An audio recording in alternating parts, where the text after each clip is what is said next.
My name is Chike. I was raised in Burnaby, BC. Came to Ontario for university, went to the University of Guelph. The funny thing is, because my sister went to Queen's, so she was the first one who shipped out, and it was an interesting time because everybody's like, "Oh, where's she going? She's going all the way to Queen's. Why are you going all the way to Ontario? Like, why? There's UBC, there's SFU, there's UNBC, there's U of Vic," and she's like, "No, I want to go all the way across Canada. I want to go to Ontario." So she goes to Ontario, and next thing you know, Chike gets his application, and he goes, "Well, I'm applying to Ontario universities too because if my sister gets to go to Ontario across Canada, I get to go to Ontario across Canada." Applied to the University of Guelph. One of the big reasons why I went there was because of the financial assistance they give. It was just absolutely superb. They give a lot of grants and all that good stuff, so at the end of the university you don't have that much to pay back.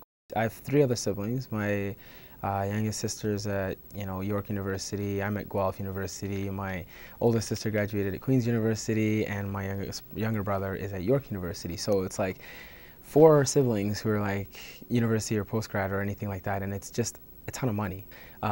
We had talks. We have talks all the time. We have like the family talk, and while we're eating dinner or whatever, and we're talking about, my dad is always like, "You guys need to make sure that you do well in school because my pockets are only so big. So make sure you get your grades up. Make sure you get those scholarships or those grants or whatever there is out there to offer you. Grab it." We'd be sitting behind the couch playing games or like playing with our toys or whatever, and you hear, the National with Peter Mansbridge, da, da, da, da, da, and the news is coming. My parents are gonna sit down and start watching the news. So it was funny because my brothers and sisters would be playing with the toys, but I'd be kind of playing with the toys, but like listening in on what Peter Mansbridge is saying. I did hear a lot of American news too, and some of that really started to get me more passionate about the fact that there's so much we can do for other people in this world. You hear a couple stories about like, a hurricane happens here and the people are on TV and like they're telling their passionate stories and they're like, "This was my home, this is where I grew up, this is everything, and I've just lost everything." And you watch that and you're like, holy smokes, like, can you imagine having to go through that? Like something just completely wipes out your entire life. And then I think about it, I'm like, I go to my room and I'm like, I look at the stuff in my room and I'm like, if all this was washed out right now, it would not be a good day for me because that's like everything you have, everything you own, it's just like gone.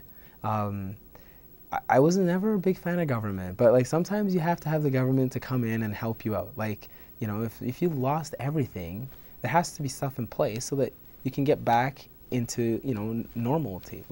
So that's probably why I got into it, and I still think there's lots out there that people can do. I'm not one of those to think that government is going to solve everybody's problems, but I think every one of us can do like little things to help out and solve each other's problems. So at the end of the day, it's getting out there and understanding other people's issues. I think it's just that entire process, and like if the government is ready to take on that process and they're especially tackling the things that nobody else wants to tackle, that's big. My name is Chike and I speak to opportunity.